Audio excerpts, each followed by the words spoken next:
So hello guys and welcome back to my YouTube channel. आज का video हम basically बना रहे हैं एक ऐसे डिसऑर्डर पे जो आजकल बहुत ज़्यादा वायरल हो चुका है एंड दैट्स म्यूकरमाइकोसिस। एंड इसके बेसिकली 3 फंगस है जो इस डिज़ीज़ को लीड करते हैं। सो बेसिकली हम स्टार्ट करेंगे कि म्यूकरमाइकोसिस होता क्या है। सो ये एक फंगल इन्फेक्शन है। It is a rare disorder that usually occurs due to exposure of molds that are present in soil and air. So ये एक फंगल इन्फेक्शन है जो अगर आप हमारे आसपास के एनवायरनमेंट में ये मोल्ड्स जो हैं ये फ्रीली मतलब रहते हैं, प्रेजेंट रहते हैं, हम इजीली, और वो लोग ज़्यादा प्रोन होते हैं जिनको ऑलरेडी कोई और डिजीज़ हुई होती है, लाइक कोविड पेशेंट्स हैं, डायबिटिक पेशेंट्स हैं, कैंसर पेशेंट्स हैं, they are more easily prone to mucormycosis.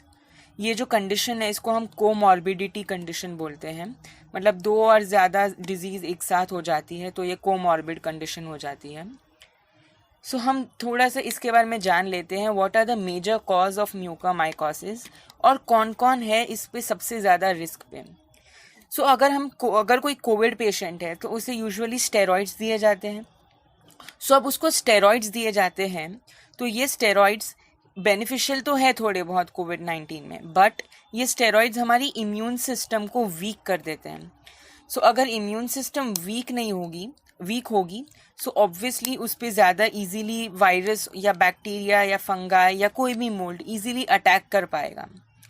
So immune system lower हो जाती है सो उनको इजीली ज़्यादा म्यूकरमाइकोसिस हो सकता है। ऑल्सो डायबिटिक पेशेंट, कुछ पेशेंट डायबिटिक कीटो एसिडोसिस से सफ़र करते हैं। यूजुअली जिनकी टाइप 2 या टाइप 1 डायबिटीज़ होती है वो लोग ज़्यादा इजीली इस म्यूकरमाइकोसिस का शिकार हो जाते हैं।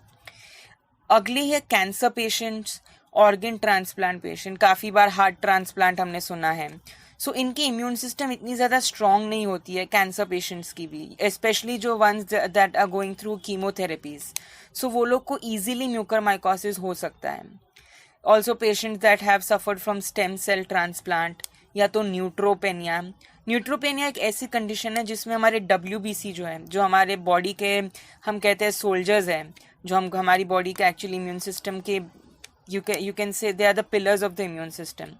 सो वो कम हो जाते हैं, सो इजीली हमारी अगेन इम्यून सिस्टम वीक हो जाती है।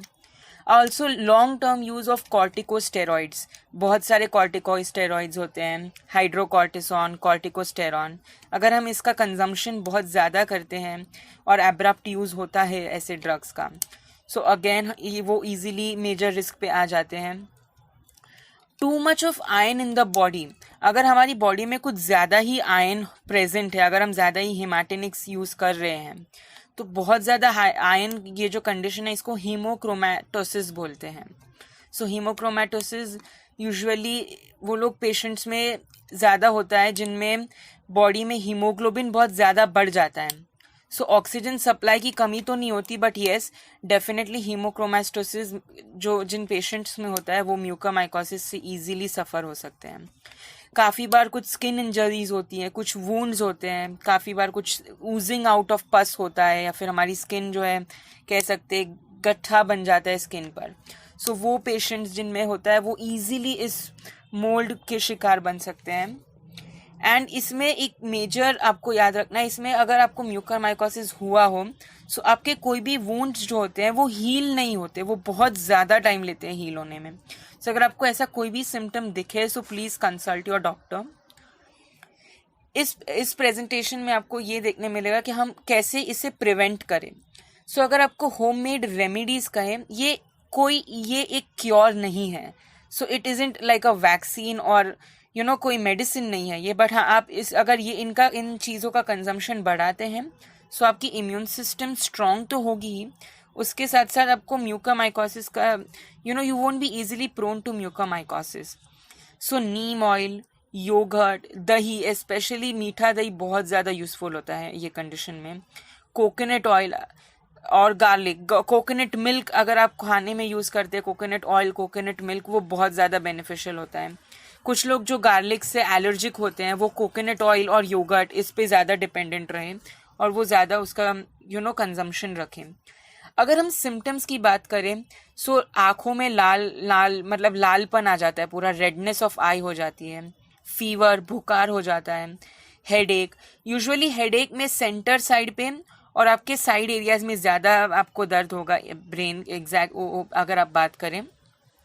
कॉफिंग होगी, बहुत ज़्यादा कॉफ, स्नीजिंग, शॉर्टनेस ऑफ ब्रेथ, आपको हाइपोक्सिया हो सकता है, यानी कि आपको सांस लेने में बहुत ज़्यादा तकलीफ हो सकती है। अगर ब्लडी वॉमिट्स, अगर आप एमएसएस करते हैं, अगर आपको उल्टियाँ होती है और उन उल्टियों में अगर आपको खून निकलता है, so that's not a good sign. अगर हम देखें म्यूकोमाइकोसिस आफ्टर कोविड-19, सो ये एक ऐसा इमेज है जिसमें आपको बताता है कि आपको फेशियल पेन हो सकता है। सो ओवरऑल आपको साइनस जो है, आपका पूरा साइनस प्रॉब्लम्स हो सकती है म्यूकोमाइकोसिस में। और हेडेक, कभी भी हेडेक हो सकता है, इसका ऑनसेट कभी भी, ऐसे रेगुलर नहीं है कि इतने इंटरवल में होगा। आपको काफ़ी बार नेज़ल कंजेशन भी होगा, यानी कि काफ़ी बार हमारे नाक में सब म्यूकस जमा हो जाता है। सो वो एक ऐसी एक सिम्टम है म्यूकोमाइकोसिस का। नेक्स्ट हम देखें, सो अगर कुछ स्पेसिफिकली ब्लैक और वाइट फंगस के सिम्टम्स हम देखें, सो जैसे कि हाइपोक्सिया, शॉर्टनेस ऑफ ब्रेथ, आपके नाक से एक ब्लैक कलर का फ्लूइड निकलेगा। यूजुअली वो विस्कस होता है, वाइट विस्कस फ्लूइड होता है, बट म्यूकोमाइकोसिस पेशेंट्स में ब्लैक फ्लूइड का सीक्रीशन होता है। विजन जो है आपका वो ब्लड हो जाता है, काफ़ी सिवियर केसेस में एनोपिया होता है, यानी कि दिखना ही बंद हो जाता है, आपका विजन ही लॉस्ट हो जाता है पूरा। साइनस प्रॉब्लम अगेन बहुत कॉमन है। पेन एंड रेडनेस इसलिए होती है बिकॉज आपको बहुत ज़्यादा इन्फ्लेमेशन हो जाता है उस एरिया में, सो इन्फ्लाजोम्स उस एरिया को पूरा लाल कर देते हैं। नेक्स्ट हम देखते हैं तो symptoms of yellow fungus. Yellow fungus के सिम्टम्स थोड़े से अलग है, इसमें एनोरेक्सिया होता है, यानी कि लॉस ऑफ एपेटाइट। अब अगर आपको ये डिजीज म्यूकोमाइकोसिस होता है, स्पेशली येलो फंगस अगर आप सफ़र कर रहे हैं, सो उसमें आपको आपकी भूख कम हो जाती है, सो आपको खाना पसंद नहीं होता, आपको कुछ भी खाना दे तो आपको मतलब मन ही नहीं करेगा खाना खाने का। सिमिलरली अगर आप कम खाएंगे, सो ऑब्वियसली आपका वेट लॉस होगा, आपका लॉस ऑफ एपेटाइट होगा। सो यही ये पॉइंट में दिखाया गया है। और ये पेशेंट्स बहुत लेथार्जिक होते हैं, यानी कि एकदम सुस्त होते हैं, एकदम लेजी होते हैं, पड़े रहते हैं, like they are not much active. Eyes जो है वो पूरी संकिन हो जाती है, मतलब एकदम शॉर्ट, नैरो, डायलेशन कम हो जाता है उसका, एंड आईज में काफ़ी ज़्यादा पेन भी होता है। और सबसे ज़्यादा सिवियर इसका सिम्टम है वो है ऑर्गन फेलियर। सबसे ज़्यादा लंग्स जो है हमारे वो इसके प्रोन होते हैं, हमारे लंग्स फेल हो सकते हैं। सो आपको बहुत ज़्यादा केयरफुल रहना है। अगली स्लाइड जो है हमारी, ये टाइप्स ऑफ फंगस बताती है। सो 3 टाइप्स के फंगस है, ब्लैक, वाइट एंड येलो, और उसके सिम्टम्स आपने देखे हैं। अब अगर ये म्यूकोमाइकोसिस हो गया है तो अब हम इसे डायग्नोस कैसे करेंगे? सो इसके 5 कॉमन डायग्नोसिस टेस्ट हैं, CT स्कैन, एक्सरेज, IL-6 यानी कि इंटरल्यूकिन 6। सो अब अगर आपको काफ़ी बार इन्फ्लेमेशन हो जाता है या रेडनेस आ जाती है, सो ये ऐसे फैक्टर्स हैं, इसे एकोसाइड्स कहते हैं, एकोसेनॉइड्स। सो ये आपके बॉडी में रिलीज होते हैं और ये पैथोलॉजिकल स्टेट में, एक पैथोलॉजिकल कंडीशन है।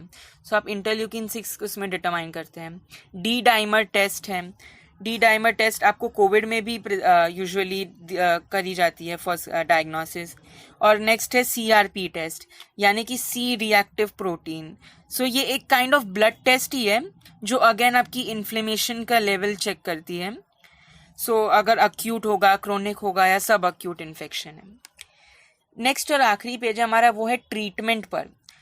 तो जिन लोगों को येलो फंगस होता है उन्हें एम्फोटेरिसिन B इंजेक्शन के 30 वायल लगते हैं। यस, एक पेशेंट को you need 30 vials for him to get cured. Similarly black and white fungus जिन लोगों को सफ़र कर रहे हैं जिनसे, उनको लाइपोसोमल एम्फोटेरिसिन B इंजेक्शन दिया जाता है और उसमें अप टू 20 वायल्स पर पर्सन लगते हैं, या तो फिर पोसाकोनाजोल इंजेक्शन दिया जाता है। सो ये सारे बेसिकली एंटी फंगल इंजेक्शंस होते हैं that are very very useful in, अभी तक तो ये थोड़े सक्सेसफुल प्रूव हुए हैं। So let's see. और प्रिकॉशंस देखें, सो आपको प्रिकॉशंस कुछ रखने हैं ज़रूरी। प्रॉपर हाइजीन रखनी है। अगर आपको कहीं भी इचीनेस होती है या फिर कहीं पे भी वुंड्स है जो ऊज आउट हो रहे हैं या ओपन वुंड्स है, तो उसे तुरंत क्योर करना है कोई क्रीम्स या फिर कोई भी मेडिकेशन से।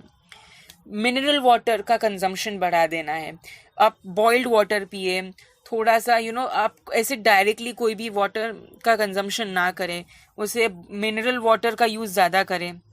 अगर आप बाहर जा रहे हैं तो आपके मास्क रेगुलरली चेंज करते रहिए, और if possible wear double mask, उसके में ससेप्टेबिलिटी कम हो जाती है वायरस की। और स्टेरॉइड्स जो लोग कंज्यूम कर रहे हैं, कोई भी डायबिटिक पेशेंट्स हो या फिर कोई भी कोविड पेशेंट्स हो, सो उनमें आपको देखना है कि वो इनडिस्क्रिमिनेट यूज़ ना करें, क्योंकि बहुत सारे स्टेरॉइड्स लेंगे तो इम्यून सिस्टम जो है वो बहुत ज़्यादा वीक हो जाएगी, एंड उसके वीक होने से आप इजीली इस वायरस के शिकार हो सकते हैं। सो आपको ये वीडियो मेरा पसंद आया हो, सो प्लीज़ इसे लाइक, शेयर और सब्सक्राइब करें, and thank you so much for watching it.